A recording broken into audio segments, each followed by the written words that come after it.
வாழ்த்துக்களை தெரிவிக்கிறோம். கர்த்தர்களை ஆசீர்வதிப்பாராக. அடுக்கரம் அடுத்த தேவை பொறுப்பேற்றுக் கொள்வாராக. இந்த முதல் நாளிலே அந்த சமூகத்திலே ஒரு பாடலை பாடி தேவனை ஆராதிப்பதற்கு நாம் கொஞ்சம் ஆயத்தமாகும்.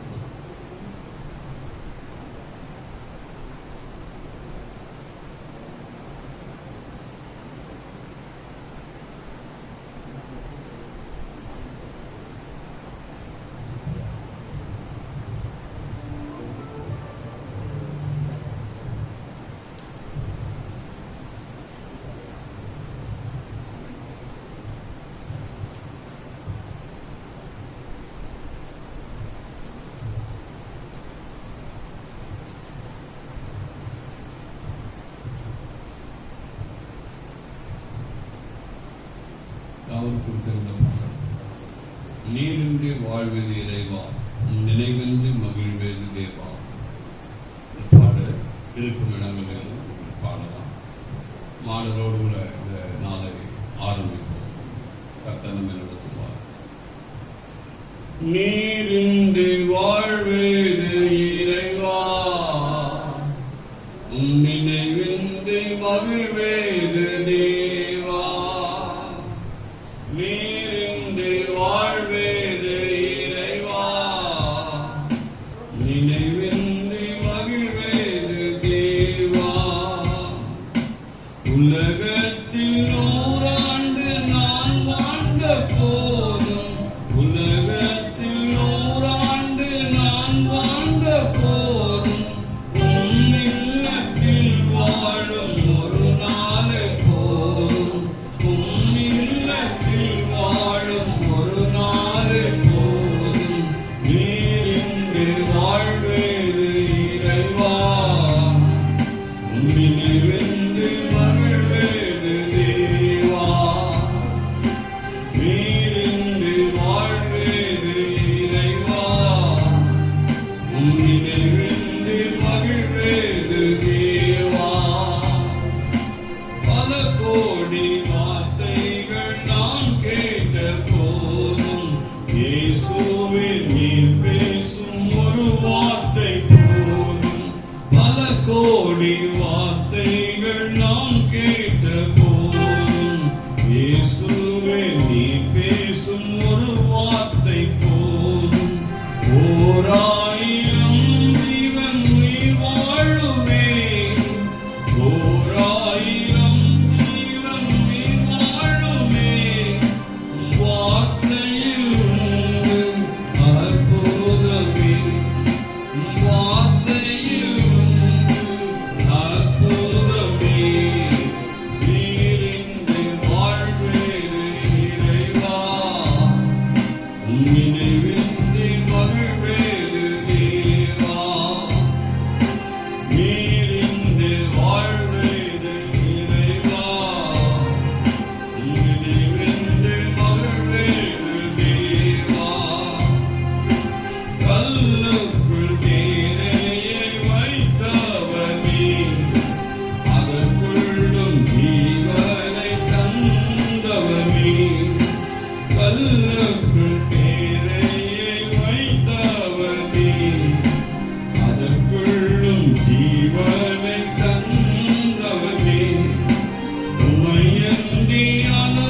ஆசீர்வதிக்க வேண்டும். இந்த தினத்தினுடைய செய்தியை கர்த்தர் பொறுப்பேற்றுக் கொள்ள வேண்டும். ஆண்டவர் தாம் தாசதைகளை கொடுத்து இவனை கர்த்தாம் வழி நடத்த வேண்டும் என்று அம்மா ஜோபம் வந்துடுங்க வந்துடுங்க. சரி, வயிறு வராது.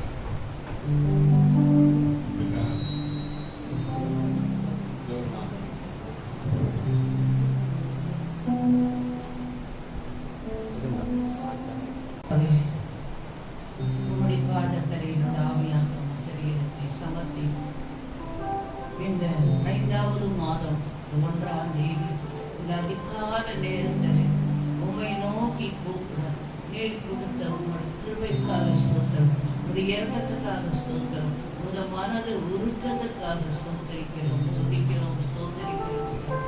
ஆண்டவரே தாழ்த்தி வெறுமையாக்கி ஆண்டவரே உங்களோட பாதத்திலே சமர்ப்பிக்கிறோம் ஐயா. 5வது மாதம் எவ்வளவு மகிழ்ச்சியாக இருக்கும். ஆனாலும் இடுக்கங்களையும் ஆண்டவரை பாரங்களையும் கருப்பங்களையும் ஆராதிக்கிறோம். எங்களுக்கு வழிகளும் வாசல்களும் என் தெய்வம் திறந்தருள வேண்டும் என்று ஜெபிக்கிறோம் ஐயா. உங்களோட கரத்தில் ஒப்பு கொடுக்கிறோம்.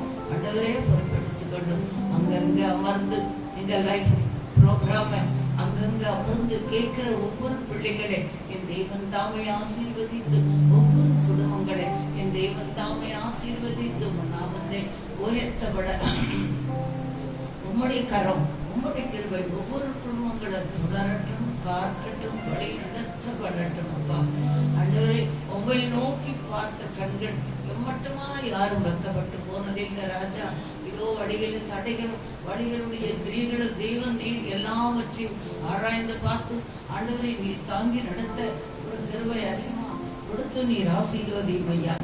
வாசல் உடற்கரத்தலை இதோ ஜனங்க வாசல், வழி வாசல், உள் வாசல் உடைய கரத்தலை ஏறி வர ஜனங்கள் ஒவ்வொருவரையும் ஆண்டவரை அந்த தூணாண்ட மேகஸ்தம்பம் அக்கினி ஸ்தம்பத்தை திருத்தி ஆண்டவரை ஒவ்வொருவரையும் தேவனாக்கார் வைத்த நாமத்தை உயர்த்த அவர்களுடைய பிள்ளைகளுடைய பாதங்கள் ஆண்டவரை உடைய தடுப்புகள் காக்க கடவுள் ஐயா ராஜா. இதோ கல்வாரி சிலுவை ஆண்டவரை வாசமுறையில் நிறுத்தி மேல ஒவ்வொருவரையும் காக்க தம்மோட வல்லமை விளங்க, தம்முடைய கிருபை பெருக, ஆவியானவர் அனுகிரகத்தை தரும் அப்பா. இதோ வலது வர எழுத வரும் சபையில மேல ஸ்தம்பம் அக்கினி ஸ்தம்பத்தை நிறுத்தி நம்முடைய கல்வாரி சிலுவை நிறுத்தி ஆண்டவரை நீர் மட்டும் மகிமையும் உண்டாக்கி கொள்ளும். கேடகத்தை நிறுத்தும், யூதா ரகசிங்கத்தை நிறுத்தும். நீர் யூதா ரகசிங்கம் ஐயா. ஐயா செய்து நாமத்தை உயர்த்த மாட்டவரே கர்த்தாவே தலை புரோகிராம நீர் ஆசீர்வதித்துக் கொடுக்க, நாமத்தை உயர்த்தப்பட நாமம் ஆண்டவரின் விருத தேவன் உதவி செய்யும். வழிகள் எடுக்குங்கள், வேண்டுமா கேட்கிறேன், வழிகள் எடுக்குங்கள் ஆண்டவரே. அதிகமா உடையா எல்லா தடைகளும் உடைத்து ஆண்டவரை நீர் அப்பாற்படுத்தி எல்லா ஆவிகளை எடுத்து அகழ்படுத்தி ஆண்டவரை தேசம் முழுதுமா பரலோகத்திலும் வீட்டிருக்கிறவரு தேசம் முழுதுமா ஒரு அக்கினி போக வைத்து ஒரு பிள்ளைகளை தாங்கும் ஐயா. குற்றங்கள் இருந்தாலும் நீர் அறிவீர், பாவங்கள் இருந்தாலும் நீர் அறிவீர், அக்கிரமங்கள் இருந்தாலும் நீர் அறிவீர். பொறுப்பெடுத்துக் கொள்ளும். 5வது மாதம் துவக்கத்தை என் தெய்வன் தாமே பொறுப்பெடுத்துக் கொள்ள ஆண்டவரை. இதோட தாசனை ஆண்டவரை இந்த லைவ் ப்ரோக்ராம் எடுத்து வசனங்களை எடுத்து விட்டு கொடுக்கும் போது தாசனை பிரசன்னத்தினாலையும் அபிஷேகத்தினாலையும் பரிசுத்த ஆவியினாலையும் அக்கறையினாலையும் ஆட்கொண்டு உச்சி தொகை உள்ள காரமட்டமா தெய்வ கரமோ தெய்வ ஆளுகை சரீரத்தை காரப்பட கர்த்தர் உதவி செய்யும். ஆண்டவரே வசனங்கள் ஆண்டவரை நீர் வானத்தின் பழங்களை திறந்து ஆண்டவரை தகப்பனே லைஃப் ப்ரோக்ராம்ல கொடுக்க தக்க தேவன் உதவி செய்யும், ஒத்தாசை செய்யும், ஆண்டவரை சகாயம் செய்யும். நீர் இல்லாமல் ஒரு காரியம் அல்ல, நீர் தான் சகலத்தையும் வழி நடத்தும். 5வது மாதம் துவக்கம் பிதா குமாரன் பரிசுத்த ஆவியானவர் தாமே நடத்தி கொடுக்க தெய்வாவியானவர் அனுகிரகத்தை கொடுத்து நீர் தாங்கும். நாம உயரட்டும், நாம மகிமை உண்டாகட்டும் ஐயா. இயேசுவேயோட பாதத்தில் கொடுக்கிறோம், இயேசுவேயோட பாதத்தில் கொடுக்கிறோம் ஆண்டவரே. சக்கரத்திலே வீட்டிருக்கிற சகலத்திலையும் எல்லாமே நீர் செய்ய முடியும் ஆண்டவரே. செய்த அருளும் வானத்தை பலங்களை தரும் வசனங்கள் ஆண்டவரை பெற்றுக் கொடுத்து ப்ரோக்ராம்ல கேட்க ஆண்டவரே அவாவர்கள் ஆண்டவரை தகப்பன் இன்னும் உண்மையில் அன்பு வைக்க, பாசம் வைக்க, பெறணும் திடனம் கொடுக்க தேவன் உதவி செய்யும். பக்தியிலையும் பயத்திலையும் உங்க வளர இன்னும் உதவி செய்யும். வானத்தை பலகைகளை திறந்துடும், விட்டு கொடும். இயேசு நாமத்தினால் கேட்கிறோம் ஜீவனோட நல்ல பிதாவே, ஆமென். 4ஆம் அதிகாரம் 9ஆம் வசனத்தை வாசிப்போம். ஆகையால் தேவனுடைய ஜனங்களுக்கு இளைப்பாறுகிற காலம் இனி வருகிறதா இருக்கிறது. ஆகையால் தேவனுடைய ஜனங்களுக்கு இளைப்பாறுகிற காலம் இனி வருகிறதா இருக்கிறது.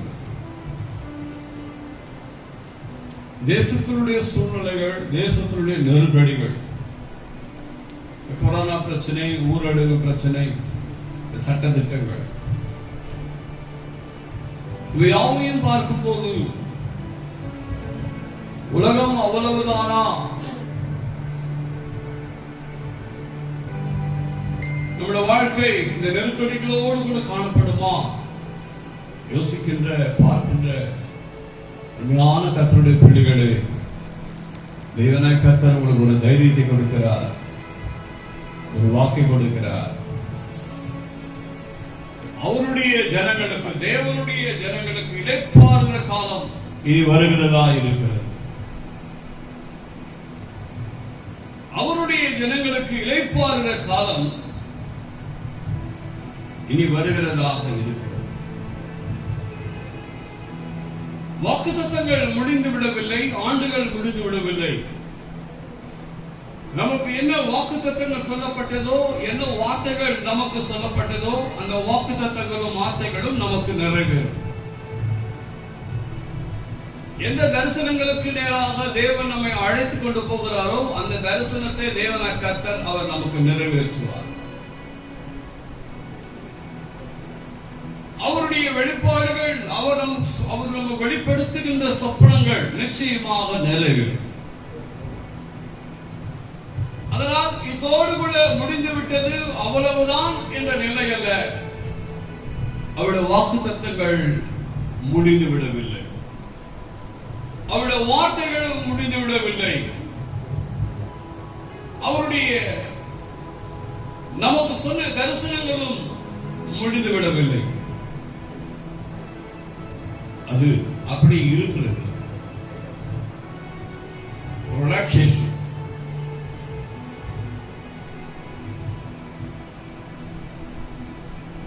அவர் என்ன செய்ய வேண்டும் என்று, என்ன எச்சரிக்க வேண்டும் என்று ஆண்டவர் தீர்மானிக்கிறாரோ அவர் எச்சரிக்கிறார். ஆனால் நம்முடைய பாத்திரத்தில் எண்ணெய் குறையாமல் இருக்க வேண்டும், விழித்திருக்கிறவர்களாக இருக்க வேண்டும், ஆயத்தம் உள்ளவர்களாக இருக்க வேண்டும், எப்பொழுதுமே நாம் தயாராக இருக்க வேண்டும். வாக்குத்தத்தம் என்று சொன்னால் சொல்லப்பட்ட ஆண்டுகள் தான் அவைகள் நடக்கும் என்றல்ல. ஒரு இமைப்பொழுதிலே, ஒரு நொடி பொழுதிலே அந்த வாக்குத்தத்தத்தை எல்லாம் தேவனாய் கர்த்தரால் நம்முடைய வாழ்க்கையிலே அவர் செய்து முடிக்க முடியும். நமக்கு என்ன ஆதரவுகளை சொன்னாரோ, நமக்கு என்ன தேர்ச்சல்கள் காரியங்களை சொன்னாரோ, நமக்கு என்ன நிச்சயமான காரியங்களை, உறுதியான காரியங்களை அவர் சொன்னாரோ, அது அப்படியாப்பட்ட காரியங்கள் நமக்கு நிறைவேறும். நாம் அவருடைய பார்வையில் நீதி உள்ளவர்களாய், பரிசுத்தம் உள்ளவர்களாய் நாம் காணப்படுவோம் என்று சொன்னார். நம்முடைய கரத்தில் இருக்கக்கூடிய கொஞ்ச மாவையும் கொஞ்ச எண்ணெயையும் எல்லாவற்றிலும் அவர் நம்மை நிறைவாக நடத்தக்கூடியவராக இருக்கிறார். நாம் எந்த இடத்திலே, எந்த சூழ்நிலையிலே நாம் அடைப்பட்டவர்களாக காணப்பட்டாலும் அந்த சூழ்நிலைகள் எல்லாவற்றிலும் ஆண்டவருடைய கரம் ஒவ்வொருவரையும் அது ஆசீர்வதிக்கக்கூடியதாக இருக்கிறது. காரணம் என்ன என்று சொன்னால், அவருடைய ஜனங்களுக்கு தேவனாய் கர்த்தர் இளைப்பாறுகிற காலத்தை தேவன் அவர் வைத்திருக்கிறார். மீண்டும் வாசிப்போம். ஆகையால் தேவனுடைய ஜனங்களுக்கு இளைப்பாறுதல் காலம் இனி வருகிறதா இருக்கிறது. ஆகையால் தேவனுடைய ஜனங்களுக்கு இளைப்பாறுகிற காலம் இனி வருகிறதா இருக்கிறது. தம் ஃபுல்லாவே அடைக்கப்பட்டிருக்கிறது. தெருவுக்கு தெருவு அடைக்கப்பட்டிருக்கிறது, மூலைக்கு மூலை அடைக்கப்பட்டிருக்கிறது, யாவும் நிறுத்தப்பட்டிருக்கிறது. புச்சக்கரம் முழுவதையும் தேவன கர்த்தர் ஆளுகை செய்து கொண்டிருக்கிறார். அவரவர்கள் பாவங்கள், அவரவர்கள் அக்கிரமங்கள், அவரவர்கள் அநியாயங்கள், அவரவர்களுடைய நீதிகள் நிமித்தமாக ஒவ்வொரு காரியத்தையும் அவர் செய்கிறார். அவருடைய ஜனங்களுக்கு தேவன் இளைப்பாறுதலை அவர் வைத்திருக்கிறார். இனிமேல் அவர் வைத்திருக்கிறார். இனிமேல் அவருடைய ஜனங்களுக்கு அவர் கொடுக்கக்கூடிய இளைப்பாறுதலாகப்பட்டது மிகவும் பலமானதாக, வல்லமையானதாக அது காணப்படுகிறது.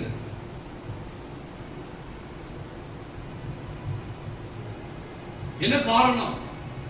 ஏசாயா புத்தகத்திலே 30ஆம் அதிகாரம் 19ஆம் வசனத்திலே அவர் சொல்கிறார், சீயோனை சேர்ந்த ஜனங்கள் எருசலேமில் வாசமா இருப்பார்கள். இனி நீ அழுது கொண்டிராய். உன் கூப்பிடுதலின் சத்தத்துக்கு அவர் உருக்கமாய் இறங்கி அதை கேட்டவுடனே உனக்கு மறு உத்தரவு அருளுவார். நீ கூப்பிடுகிற சத்தத்துக்கு அவர் உருக்கமாக இறங்கி, நீ கூப்பிடுகிற சத்தத்துக்கு அவர் உருக்கமாய் இறங்கி அதை கேட்டவுடனே உனக்கு மறு உத்தரவு அவர் அருளுவார். உருக்கமாக இறங்கி. யோசித்து பாருங்கள், நாம் கூப்பிட்டால் பதில் கொடுக்க வேண்டும். நாம் போன் பண்ணால் உடனே போன் எடுக்க வேண்டும். நாம் வாட்ஸ்அப்ல ஒரு மெசேஜ் அனுப்பினால் உடனே நமக்கு பதில் கொடுக்க வேண்டும் என்று நாம் எப்படி மனிதர்களிடத்தில் எதிர்பார்க்கிறோம். ஆனால் தேவனை கர்த்தர் சொல்கிறார், நீ கூப்பிட்ட உடனே நான் உனக்கு மறு உத்தரவு கொடுப்பேன். நீ உன் கூப்பிடுதலின் சத்தத்துக்கு அவர் உருக்கமாய் இறங்கி அதை கேட்டவுடனே உனக்கு மறு உத்தரவு அருளுவார். இதை பார்க்கின்ற கேட்கின்ற அருமையான பிள்ளைகளே, நீங்கள் அவருடைய ஜனங்கள், அவரால் முத்திரை குத்தப்பட்டீர்கள். பரிசுத்த ஆவியானவர் உங்களுக்கு அச்சாரமாய் இருக்கிறார். ஆவியானுடைய பலம், ஆவியானுடைய கிருபை உங்கள் மேல் காணப்படுகிறது. ஆண்டவருக்குரியவர்களாக, தேவனுக்குரியவர்களாக, அவருடைய ரத்தத்தால் நீங்கள் கழுவப்பட்டவர்களாக, அவருடைய தழுவுகளால் மூடப்பட்டவர்களாக, அவருடைய நாமத்தினாலே நீங்கள் அவர் நாமத்துக்குள் அடைக்கலமாய் ஓடி வந்த உங்களுக்கு அவருடைய நாமமே உங்களுக்கு பலத்த துருகமாக இருக்கிறது. பெரிய ஒரு கேள்வி, நான் கூப்பிட்டால் அவர் எனக்கு செவி கொடுப்பாரா? ஆனால் வேதம் சொல்கிறது, உன் கூப்பிடுதல் சத்தத்துக்கு அவர் உருக்கமாய் இறங்கி, ஆண்டவரே என்று கூப்பிட்டால் என்னப்பா என்று கேட்பார். ஆண்டவரே என்று கூப்பிட்டால் என்னமா என்று சொல்வார். உருக்கமாய் இறங்கி வார்த்தை ஆண்டவரிடத்திலே, தேவனிடத்திலே கூப்பிடும் போது அவர் கொடுக்கிற விதம் என்ன அழகாக ஆவியானவர் நமக்கு இந்த கால நேரத்திலே இந்த வார்த்தை அவர் எடுத்து வைக்கிறார். உருக்கமாய் இறங்கி. என்ன வேணும் சொல்ல? அசட்டியாக, அஜாக்கிரதையாக அல்ல, உருக்கமாய் இறங்கி. What you want my child? என்னுடைய மகனே, என்னுடைய மகளே, உனக்கு நான் என்ன செய்ய வேண்டும்? உருக்கமாய் இறங்கி அதை கேட்டவுடனே உனக்கு மறு உத்தரவு அருளுவார் என்று சொன்னார். அவர் நம்மேல் வைத்த அன்பு, அவர் நம்மேல் வைத்த தயவு, அவர் நம்மேல் வைத்த பாசம், அது எப்படியாப்பட்டதாக இருக்கிறது. புஸ்தகம் 7ஆம் அதிகாரம் 4ஆம் அதிகாரம் 9ஆம் வசனத்துடைய அந்த இளைப்பாறுதல் உங்களுக்கு இருக்கிறது. உங்களுக்கு சொல்லப்பட்ட வாக்குத்தத்தங்கள், உங்களுக்கு சொல்லப்பட்ட வார்த்தைகள், உங்களுக்கு சொல்லப்பட்ட காரியங்கள் ஒரு நாளும் அவைகள் வெறுமையாக போவதில்லை. காலம் வரும் முன்னே யாதொன்றை குறித்தும் தீர்ப்பு செய்யாதிருங்கள் என்று வேதவசனம் சொல்கிறது. அவருடைய காரியங்கள், அவருடைய நியாயங்கள், அவருடைய தீர்ப்புகள் மிக பலமுள்ளதாக இருக்கிறது. நம்மால் அதை கிரகித்து ஆராய்ந்து கொள்ள முடியாது. நாம் கிரகித்து அதை புரிந்து கொள்ள முடியாது. உச்சக்கரம் அவருடைய ஆலயத்துக்காக இப்பொழுது உட்படுத்தப்பட்டிருக்கிறது. தமக்கு சித்தமானவனை அவர் உயர்த்துகிறார், தமக்கு சித்தமில்லாதவனை தாழ்த்துகிறார், தாம் விரும்பாதவனை அவர் தூக்கி அடித்து விடுகிறார். ஆனால் அவருடைய ஜனங்களுக்கு அவருடைய வார்த்தை, அவருடைய வாக்கு என்ன செய்கிறது என்று சொன்னால், உருக்கமாய் இறங்கி மகனே மகளே என்று என்ன வேண்டும் என்று கேட்கத்தக்கதாய் அவர் வருகிறார் என்று சொன்னார். வார்த்தை, இந்த சத்தம் நமக்கு என்னவாய் இடிமுழக்கத்தின் சத்தத்தில் அல்ல, மெல்லிய சத்தத்திலே பேசுகிறார். நான் உனக்கு என்ன செய்ய வேண்டும், உனக்கு என்ன வேண்டும், நீ எப்படியாக இருக்க விரும்புகிறாய் என்று ஆண்டவர் நம்மிடத்தில் கேட்கிறார். நாம் என்ன சொல்லுவோம்? நாம் தேவனிடத்திலே, ஆண்டவரிடத்திலே, கர்த்தரிடத்திலே நாம் என்ன காரியங்களை நாம் உரைப்போம்?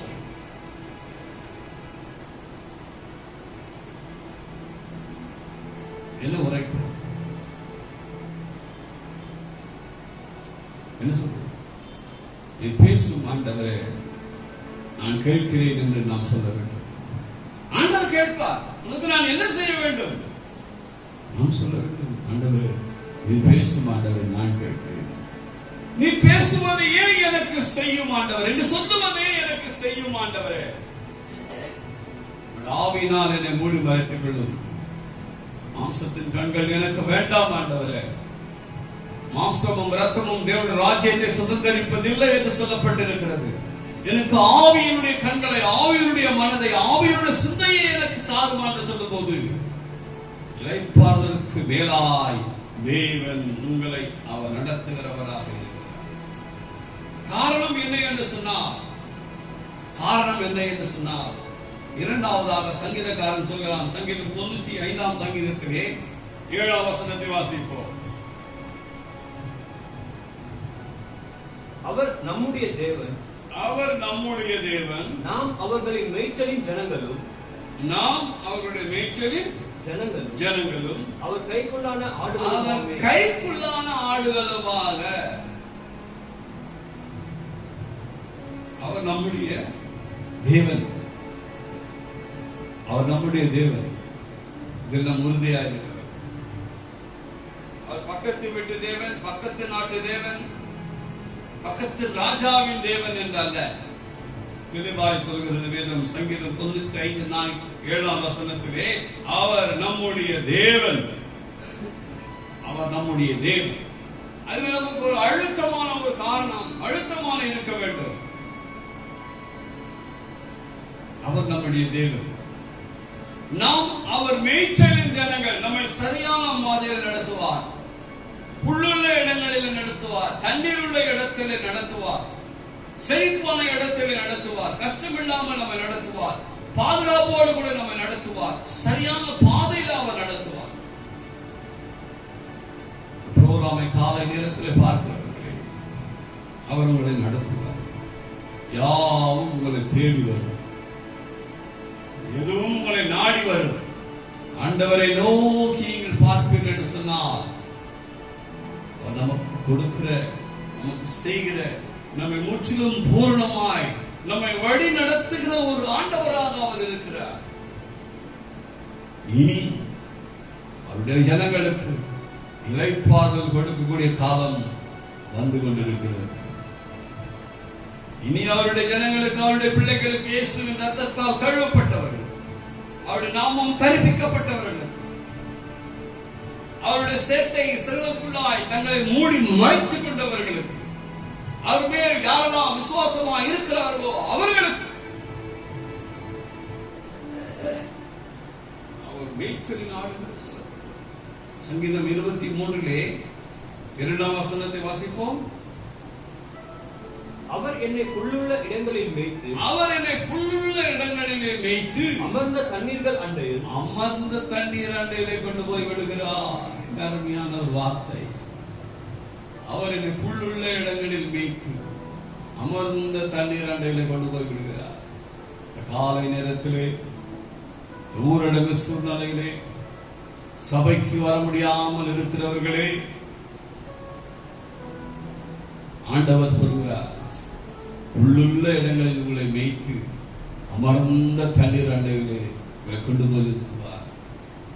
நீங்கள் இனி தாகம் அடைவதில்லை, நீங்கள் இனி பசி அடைவதில்லை. சிங்க குட்டிகள் தாழ்ச்சடைந்து பட்டினியாய் கிடக்கும். கர்த்தரை தேடுகிறவர்களுக்கோ ஒரு நன்மையும் குறைவுபடாது. நிறைவான பாதையை ஆண்டவர் நடத்துவார். அருமையானவர்களே, ஆண்டவருடைய கரம் உங்களை அமிதமாக போஷிக்கும். ஒரு சிறிய ஒரு பாடலை பாடுவோம். என் மேய்ப்பராய் இயேசு இருக்கின்ற போது என் வாழ்விலே குறைகள் என்பது ஏது? என் மேய்ப்பராய் இயேசு இருக்கின்ற போது என் வாழ்விலே குறைகள் என்பது ஏது? என்னை அவர் பசுப்புல் பூமியிலே எந்நேரமும் நடத்திடும் போதினிலே, என்னை அவர் பசுப்புல் பூமியிலே எந்நேரமும் நடத்திடும் போதினிலே, என்றும் இன்பம் ஆஹா என்றும் இன்பம் ஆஹா என்றென்றும் இன்பம் அல்லவா? என்றும் இன்பம் ஆஹா என்றும் இன்பம் ஆஹா என்றென்றும் இன்பம் அல்லவா? மேய்ப்பராய் இயேசு இருக்கின்ற போது என் வாழ்விலே குறைகள் என்பது ஏது? சங்கீதம் 78 சங்கீதத்திலே 52 வாசிப்போம். தம்முடைய ஜனங்களை ஆடுகளை போல புறப்பட பண்ணி அவர்களை வனாந்தரத்திலே மந்தையை போல் கூட்டிக் கொண்டு போய் ஒரு ஆடுகளை போல புறப்பட பண்ணி வனாந்தரத்திலே ஒரு மந்தையை போல குட்டி கொண்டு போய் 53 அவர்கள் பயப்படாதபடிக்கு not fear, அவர்களை பத்திரமாய் அவர்களை பத்திரமாக வழி நடத்துகிறார்.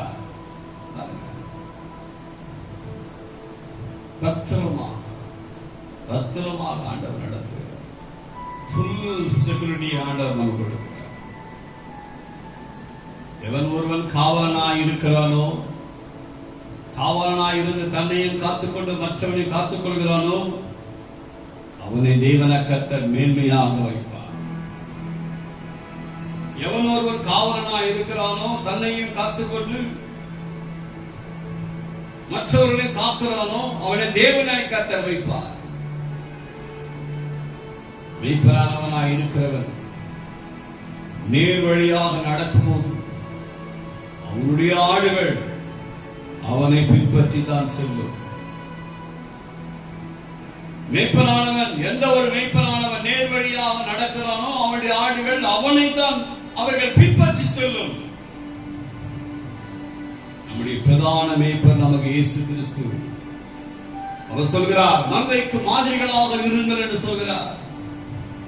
அவர் ஆண்டவரை நீர் என்னை மேய்த்தார்கள், எந்த சூழ்நிலையிலும் எந்த காரியங்களும் நீங்கள் கஷ்டப்படுவது இல்லை, நீங்கள் கண்ணீர் விடுவதில்லை, நீங்கள் தவிக்கப்பட்டு விடுவதில்லை. ஆண்டவரே நடத்தும் ஆண்டவரே என்று சொல்லும்போது மரண பரியந்தமும் அவர் நம்மை நடத்துவார்.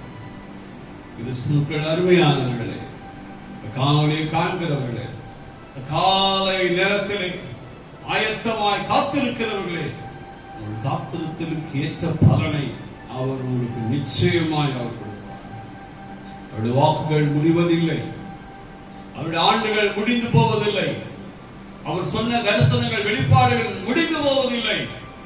யாவையும் அவர் நிறைவேற்றுவார். சித்தம் போல் என்னை நடத்தும் ஆண்டவரே, என்னை உம்முடைய கரத்தில் ஒப்புக் கொடுக்கிறேன் ஐயா. நீர் ஆண்டவரே பொறுப்பேற்றுக் கொள்ளும், என்னை ஆதரிக்கிறவராக, அனுசரணையாய் நடத்துகிறவராக, ஆண்டவரே அரவணைத்து நடத்துகிறவராக இருந்தவர்களும் ஆண்டவரே, நீர் ஆண்டவரை பொறுப்பேற்றுக் கொள்ளும் ஐயா என்று சொல்லும் போது உண்மையாக அவர் நடத்துவார். இனி அவருடைய ஜனங்களுக்கு இளைப்பாறுதல் காலம் வருகிறது. இனி அவருடைய ஜனங்களுக்கு இளைப்பாறுகிற காலம் வருகிறது. சகரியா புஸ்தகத்தில் 9ஆம் அதிகாரம் 8ஆம் வசனம் விவிதமாக சொல்லப்படுகிறது. சகரியா 9:8.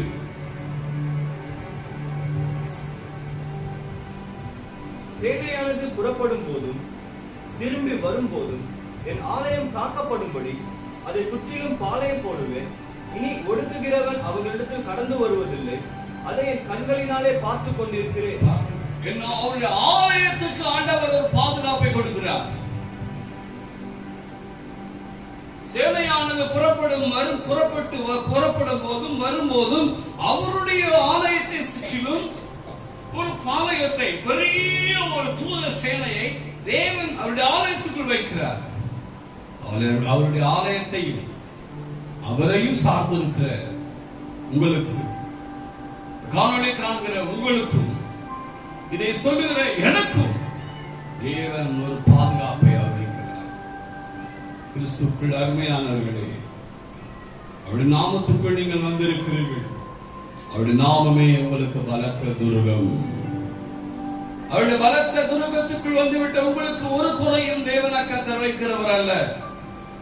இனி வருகிறது எபிரேயர் 4ஆம் அதிகாரம் 9ஆம் வசனத்தின்படியாய் அவருடைய ஜனங்களுக்கு இளைப்பாறுகிற காலம் இனி முழுமையாக அது வரக்கூடியதாக இருக்கிறது.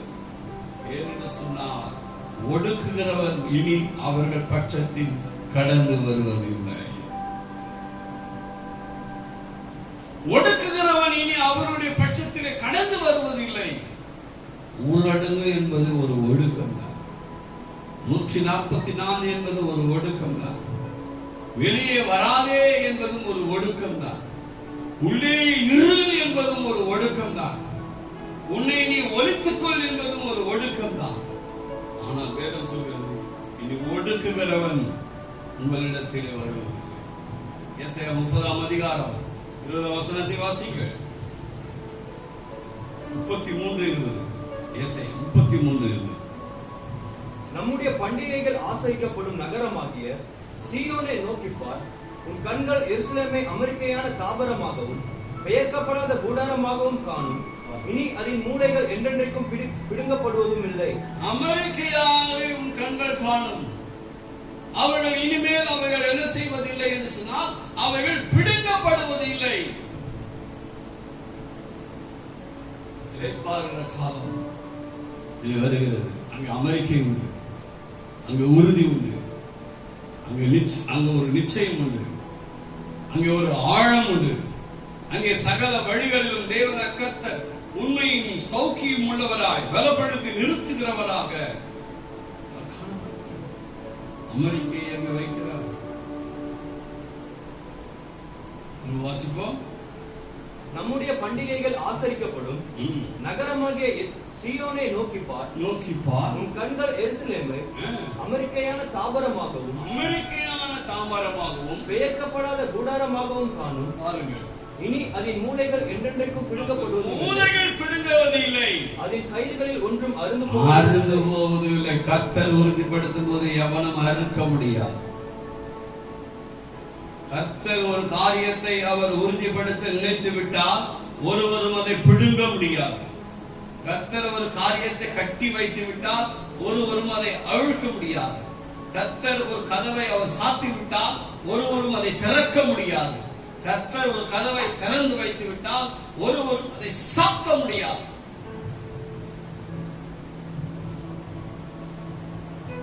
அதிகால ஜெபத்திலே காலை நேரத்திலே மே மாதம் 5ஆம் முதல் நாளே வந்திருக்கிற உங்களுக்கு, காணொலி மூலமாக வந்திருக்கிற உங்களுக்கும் கர்த்தர் அவருடைய ஒத்தாசை உதவியை கொடுக்கிறார். அதே எசேயா 30ஆம் அதிகாரம் 15ஆம் வசனத்தில் சொல்கிறார். வாசிப்போம். நீங்கள் மனம் திரும்பி அமர்ந்திருந்தால் ஸ்டாண்டிங், உங்கள் மனம் அலைப்பாயக்கூடாது, உங்கள் மனம் சிதறடிக்கப்படக்கூடாது, தேவையில்லாத காரியங்களையும் தேவையில்லாத செயல்பாடுகளையும் பேசக்கூடாது. உங்கள் மனதை இருதயத்தை ஒருமுகப்படுத்தி ஆண்டவரை நோக்கி நீங்கள் அமர்ந்திருந்தால் நீங்கள் என்ன செய்யப்படுவீர்கள்? ரட்சிக்கப்படுவீர்கள் என்று சொல்கிறது. வீடு வாசிப்போம். ஏசாயா 30:15. நீங்கள் மனம் திரும்பி அமர்ந்திருந்தால் நீங்கள் மனம் திரும்பி அமர்ந்திருந்தால் ரட்சிக்கப்படுவீர்கள். அமெரிக்கையும் நம்பிக்கையுமே உங்கள் பலனாய் இருக்கும். என்னப்பா அமைதியா இருக்கிற? அதுதான் என் பலன். என்ன அமைதியா இருக்கிற? அதுதான் என் பலன். அதுதான் என் பலன். அமெரிக்கையும் நம்பிக்கையுமே நம்முடைய பலன் என்று சொல்கிறது வேதம். அமெரிக்கையும் நம்பிக்கையுமே முழுசபடி உங்கள் பலனாய் இருக்கும் என்று இஸ்ரவேலின் பரிசுத்தராய் இருக்கிற கர்த்தராகிய தேவன் சொல்லுகிறார். நீங்களோ அப்படி செய்ய மனதாயிராமல். அருமையானவர்களே, இந்த சத்தத்தை கேட்கிறவர்களே, அமெரிக்கையும் நம்பிக்கையுமே பலனாய் நான் நம்புகிறேன். நாம் நம்புகிற காரியத்தை தேவனாய் கர்த்தர் கொடுப்பார். சொல்லுவோம், தேவனாய் கர்த்தர் அந்த அமெரிக்கையை அழைக்கிறார். நம்பிக்கை தேவனாய் கர்த்தர் கொடுக்கிறார். யோசிப்போம். நாம் கொஞ்சம் நிதானித்து பார்ப்போம். சங்கீதத்திலே 55ஆம் சங்கீதம் 6ஆம் வசனத்தை வாசிங்க.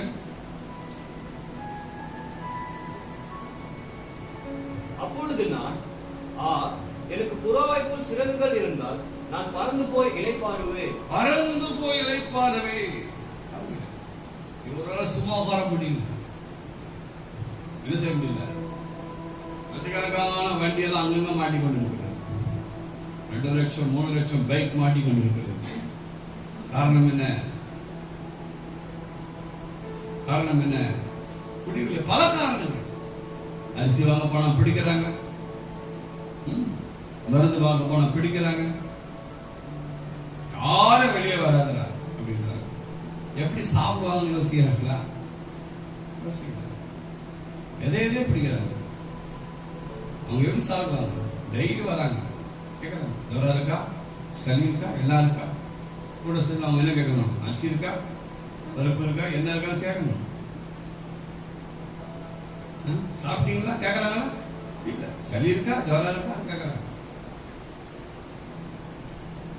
ஆனால் கர்த்தர் சொல்கிறார், வசனத்தை, அப்பொழுது நான், எனக்கு புறாவைப் போல் சிறகுகள் இருந்தால் நான் பறந்து போய் இளைப்பாறுவேன்.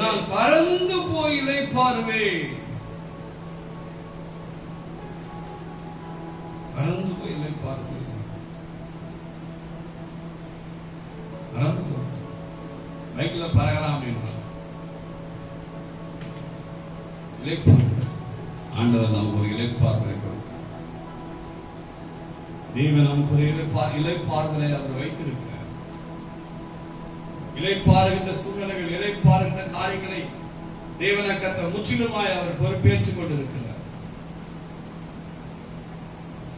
நம்ம இளைப்பாறாமல் ஆண்டவர் நம்ம வைக்கிறவர்கள் என்னென்று சொன்னால், அவருடைய ஜனங்களுக்கு இளைப்பாறுகிற காலம் இனிதான் அது வருகிறதா? அவருடைய ஜனங்களுக்கு இளைப்பாறுகிற காலம் இனிதான் அது வருகிறதாக இருக்கிறது. எசேயா 29:22 வசனத்தை வாசிப்போம்.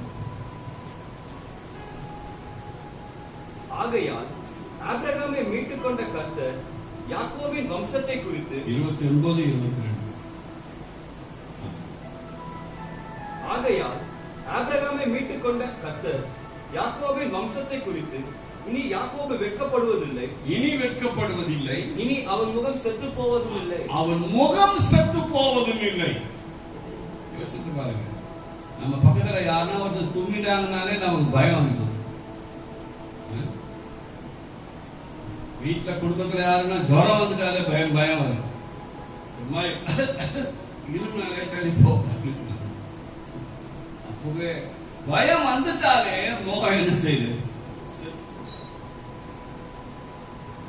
சோத்திர சொன்னா கூட தூரமா சோத்திரம் அப்படின்றாங்க.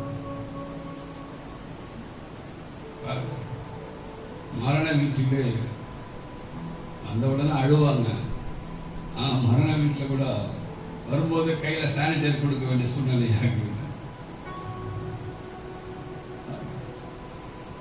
எல்லாவற்றையும் தங்களை திடப்படுத்தி கொள்ளலாம். இந்த பூமியிலே நாம் வாழ்வதற்கு எதிர்கொள்கிறவர்களாக நம்மை நிலைநிறுத்த வேண்டியதாக. ஆனால் வேதம் சொல்கிறது, இனி அவன் முகம் என்ன செய்வதில்லை, செத்து போகும். செத்து போ, என்ன ஒரு மாதிரியா இருக்கிற, செத்து போச்சு. என்னாச்சு, போச்சு. எது நம்மகிட்ட இல்லையோ அது நம்மகிட்ட இருந்து போச்சுன்னா, எது நம்மகிட்ட இல்லையோ அது நம்மகிட்ட இருந்து போச்சு. ஆண்டு சொல்றார், உன்னுடைய முகம் என்ன செய்வதில்லை என்று சொன்னால் செத்து போவதில்லை. அதே ஏசாயா புத்தகம் 30ஆம் அதிகாரம் 20ஆம் வசனத்தை வாசிப்போம்.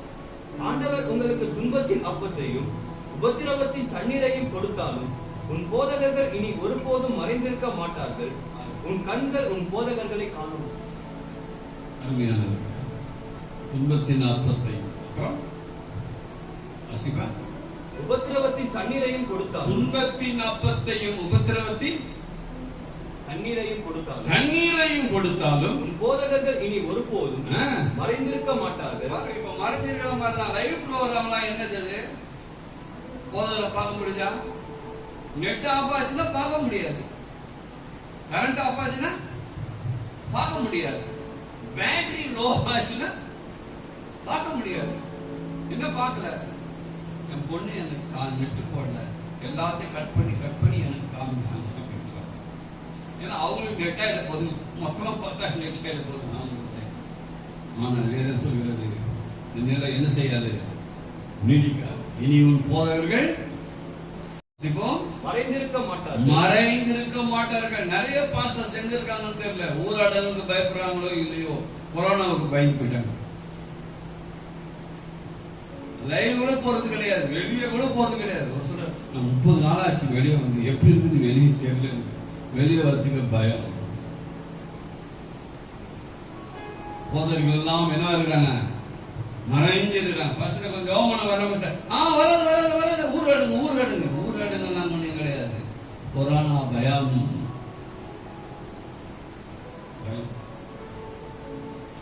ஆனால் வேதம் சொல்கிறது, இன்னும் ஒருபோதும் போதகர்கள் மறைந்திருக்க மாட்டார். வெளியே வருவார்கள். வெளியே வந்த பிற்பாடு அடுத்த ஸ்ட்ரெயிட்டா வருகிறார். இன்று தினத்தில் ஒரு போதகர் இருந்து விட்டார்.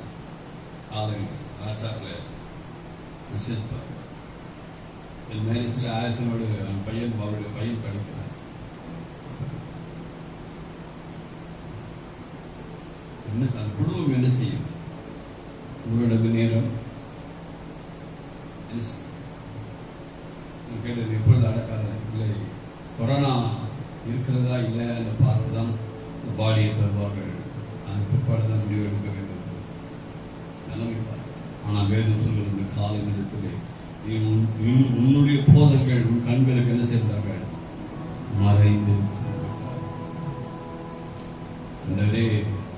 என்னை பலப்படுத்தும், என்னை நிலைநிறுத்தும் ஆண்டவர் சொல்லுவோம்.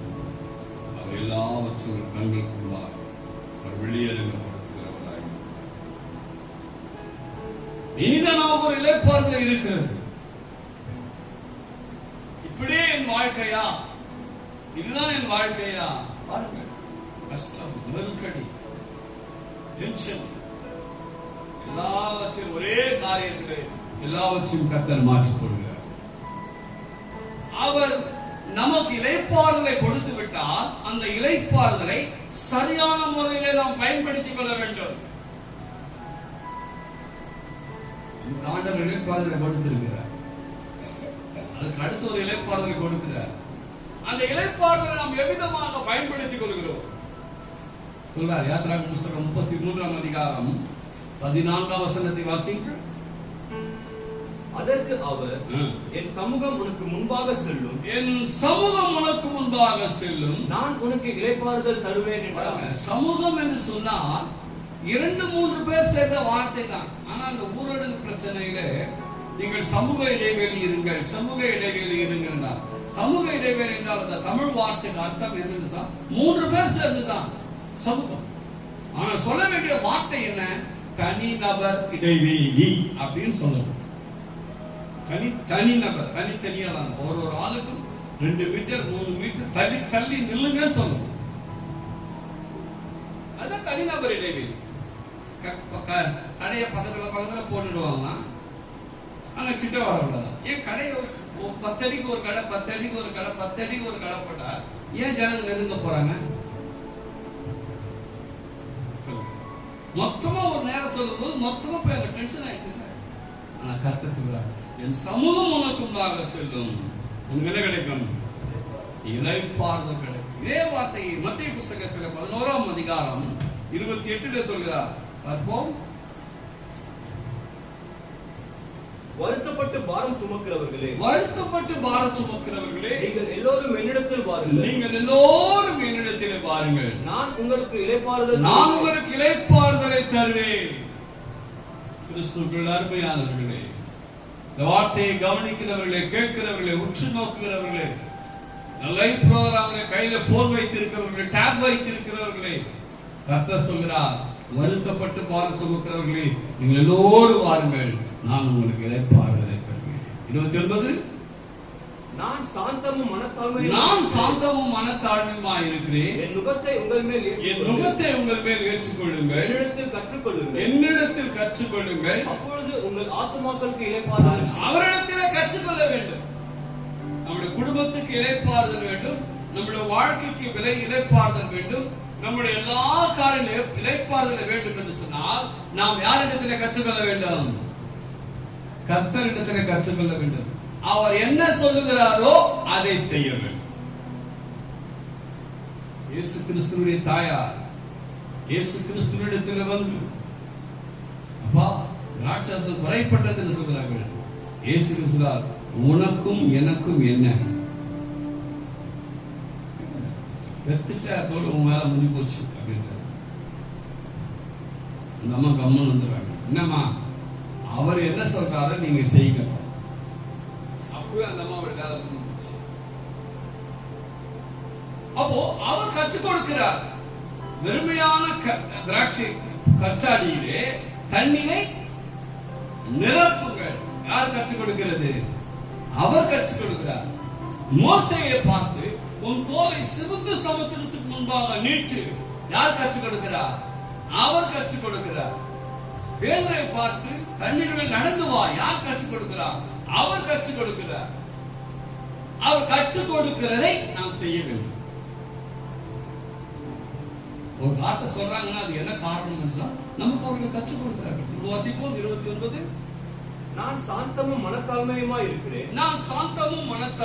இருக்கிறேன், என் நுகத்தை உங்கள் மேல் ஏற்றுக்கொண்டு என்னிடத்தில் கற்றுக்கொள்ளுங்கள், என்னிடத்திலே கற்றுக்கொள்ளுங்கள், அப்பொழுது உங்கள் ஆத்துமாக்களுக்கு இளைப்பாறுதல் கிடைக்கும். அவர் கற்றுக் கொடுக்கிறதை கத்துக்கணும். அது எப்படி செய்யுது, இது எப்படி செய்யுது, நம்ம கத்துக்கிற மாதிரி கேள்வி கேட்கிறோம். ஆண்டவர் நமக்கு ஒரு காரியத்தை சொல்லுகிறார் என்று சொன்னால் அதிலே நமக்கு அவர் கற்றுக் கொடுக்கிறார். கற்றுக்கொள்ள நாம் வந்துவிட்டோம் என்று சொன்னால் அவர் என்ன சொல்லுகிறாரோ அதை செய்ய வேண்டும். அது எப்படி ஆகும் ஆண்டவரே, இது எப்படி ஆகும் ஆண்டவரே, அது எப்படி முடியும் ஆண்டவரே, இது எப்படி முடியும் ஆண்டவரே சொன்னா நம்ம எப்படி ஆண்டு தொடர்ந்து நம்ம கற்றுக் கொடுப்பார்? என்னிடத்தில் வாருங்கள், கற்றுக் கொடுக்கிறேன். கற்றுக் கொடுத்தால் கற்றுக்கொள், அப்பொழுது உங்களுக்கு இளைப்பாறுதல் கிடைக்கும். எங்கே? ஆத்மாவிலே. உங்களுக்கு இளைப்பாறுதல் கிடைக்கும் என்று சொல்றார். நமக்கு தேவன் அவர் கற்றுக் கொடுக்க விரும்புகிறார் அல்லவா? கடைசியாக வாசிங்கள் எபிரேயர் புத்தகம் 4ஆம் அதிகாரம் 3ஆம் வசனத்தை. விசுவாசித்தவர்களாகிய நாமோ அந்த இளைப்பாறுதலில் பிரவேசிக்கிறோம். அவருடைய கிரியைகள் உலக தோற்றம் முதல் முடிந்திருந்தும் இவர்கள் என்னுடைய இளைப்பாறுதலில் பிரவேசிப்பதில்லை என்று என்னுடைய கோபத்திலே ஆணையிட்டேன் என்றார். விசுவாசிக்கிற நாமோ, விசுவாசித்தவர்களாகிய நாமோ அந்த இளைப்பாறுதலில் பிரவேசிக்கிறோம். அடுத்து நமக்கு இளைப்பாறுதல் இருக்கிறது, நமக்கு ஒரு ரெஸ்ட் இருக்கிறது. நம்முடைய ஆத்மாவுக்கு ஒரு இளைப்பாறுதல் இருக்கிறது. காரணம் என்ன என்று சொன்னால், நாம் விசுவாசிக்கிறவர்கள். இந்த காலை நேரத்தில் லைவ் புரோகிராமை பார்த்து கொண்டிருக்கிற நீங்கள், ஆர்வமாய் ஆசையாய் வந்திருக்கிற நீங்கள், இதை பார்த்து கொண்டிருக்கிற நீங்கள் விசுவாசத்தோர்களாய் இருக்கிறபடியால் வேதம் சொல்கிறது, உங்களுக்கு அவர் ஒரு இளைப்பாறுதலை கொடுப்பார். இளைப்பாறுதலை கொடுப்பார். யோசிக்க வேண்டும். எல்லா பிரச்சனையிலிருந்தும், எல்லா சூழ்நிலைகளிலிருந்தும், எல்லா நெருக்கடிகளில் இருந்தும் ஆண்டவர் நம்மை பிடித்துக் கொண்டு அடித்துக் கொண்டு போகிறார் என்று சொன்னால், நமக்கு அவர் ஒரு இளைப்பாறுதலை கொடுக்கிறார்.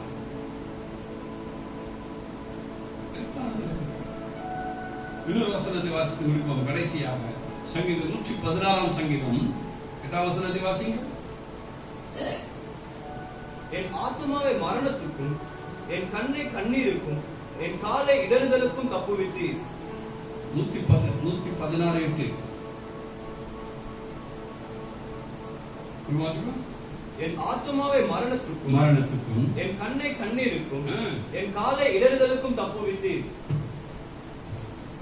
எல்லாவற்றையும் தப்புவிக்கிறவரா, எல்லாவற்றையும் தப்புவித்து அவர் அவருடைய ஜனங்களுக்கு ஒரு இளைப்பாறுதலை கொடுக்கிறார். இளைப்பாறுதலை தேவனுக்கு வைக்கிறார். தப்புவிக்கிறார், காக்கிறார், வேலை அடைக்கிறார் என்று சொன்னால் அவர் நமக்கு ஒரு இளைப்பாறுதலை கொடுக்கிறார். இந்த இளைப்பாறுதலை நாம் புரிந்து கொள்ள வேண்டும்.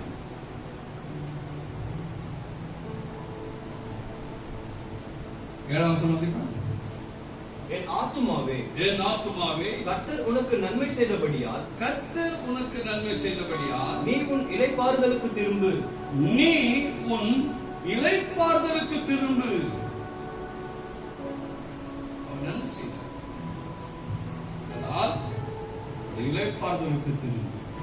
வாசிப்போம் எபிரேய புஸ்தகம் 4 அதிகாரம் 9 வசனத்தை. ஆகையால் தேவனுடைய ஜனங்களுக்கு இளைப்பாறுகிற காலம், இனி வருகிறதா இருக்கிறது. வாக்குத்தத்தம் முடியவில்லை, அவருடைய தரிசனம் முடியவில்லை, அவருடைய வெளிப்பாடு முடியவில்லை, அவர் நமக்கு சொன்ன வார்த்தைகள் முடியவில்லை. இனி வருகிறது என்று சொல்லும்போது யாவும் இருக்கிறது. நமக்கு சொன்ன அவர் காரியங்களை அவர் நிறைவேற்றுவார். தேவனுக்கு பயந்து, தேவனுக்கு கீழ்ப்படிந்து, நம்முடைய நாவை காத்துக்கொண்டு, கண்களை காத்துக்கொண்டு, சிந்தையை காத்துக்கொண்டு, இருதயத்தை காத்துக்கொண்டு, ஆண்டவரே நீரும் நானுமா இருக்கிறோம் ஆண்டவரே என்று யாரெல்லாம் சொல்கிறார்களோ அவர்கள் அமர்ந்திருப்பார்கள், அவர்கள் இளைப்பாறுவார்கள். இந்த மனம் இளைப்பாறுதல் இல்லாமல் இருக்கிறது. எப்பொழுது முடியும் இந்த ஊரடங்கு? எப்பொழுது முடியும் இந்த பிரச்சனை? எப்பொழுது இந்த முடியும் இந்த கொள்ளை நோய்? எல்லா இடத்திலும் ரெட் அலர்ட். சென்னையில் அதிகமாகிக் கொண்டு வருகிறது. ஆனால் ஆண்டவர் சொல்கிறார், அந்த காலையில் இதெல்லாம் வச்சு ஒரு இளைப்பாறுதல், இதெல்லாம் வச்சு முடிய பண்ணுவேன், இளைப்பாறுதல் உண்டு என்று சொல்லி தேவன் வாக்குரைக்கிறவராக. உண்மையானவர்களே, இந்த காணொலியை கண்டவர்களே, வசனத்தை கேட்டவர்களே, இளைப்பாறுதலுடைய காரியங்களுக்கு நேராய் வந்தவர்களே, ஒரு நிமிடம் நாம் இருக்கிற இடத்திலே முழங்கால் படி. ஹல்லேலூயா, ஹல்லேலூயா, ஹல்லேலூயா. Glory to God. துதிக்கிறோம்.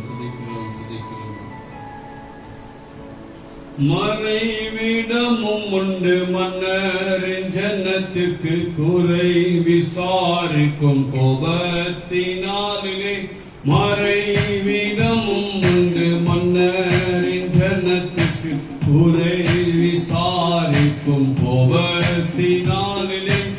அறைக்குள் மறைந்து ஆனந்திக்கும் சபை, ஆனந்திக்கும் சபையே. தேவனை உயர்த்தி துதியும், அவர் நாமத்தை போற்றிய. தேவனை உயர்த்தி துதியும்,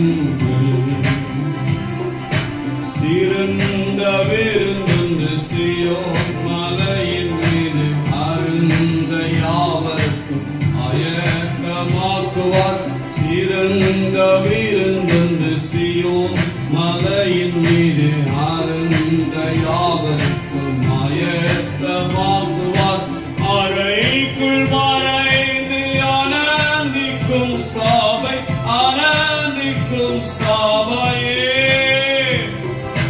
தேவனை உயர்த்தி துதியுங்கள். அவர் நாமத்தை போற்றி தேவனை உயர்த்தி துதியுங்கள். எபிரேய புஸ்தகம் 4ஆம் அதிகாரம் 9ஆம் வசனத்தின்படியாய் இந்த வாக்குத்தத்தத்தை தேவனாகிய கர்த்தர் அவருடைய பிள்ளைகளுக்கு நல்லதொரு இளைப்பாறுதலை கொடுத்து தேவன் வழிநடத்த வேண்டும் என்று சொல்லி நம்ம ஜெபிக்கிறோம். அதை காத்துக்கொள்ள, இளைப்பாறுதலை பயன்படுத்திக் கொள்ள உதவி செய்யும். தொடர்ந்து ஆண்டவருடைய ஜனங்களை ஆத்மாவின் இளைப்பாறுதலுக்கு நேராக நீ நடத்த மிகப்படு காத்துக்கொள்ள நீ பொறுப்பேற்றுக்கொள். இயேசு கிறிஸ்துவை தந்த நாமத்தில் கேட்கிறோம் பிதாவே, ஆமென். என் ஆத்மாவே கர்த்தரை ஸ்தோத்திரி, என் முழு உள்ளமே பரிசுத்த நாமத்தை ஸ்தோத்திரி. என் ஆத்மாவே கர்த்தரை ஸ்தோத்திரி, கர்த்தர் செய்த சகல உபகாரங்களையும். ஆமென். என் ஆத்மாவே கர்த்தரை ஸ்தோத்திரி, சகல உபகாரங்கள். ஆமென், ஆமென். கர்த்தருடைய ஆசீர்வாதத்துக்காக பிதாவாகிய தேவனாகிய ஆண்டவராகிய இயேசு கிறிஸ்துவின் பரிசுத்த ஆண்டவரே இப்பொழுதும் எப்பொழுதும் சதா காலமாக. ஆமென், ஆமென், ஆமென். கர்த்தருடைய ஆசீர்வாதத்தை வழி நடத்துவார். ஆண்டவரோடு இருப்பார். ஆமென்.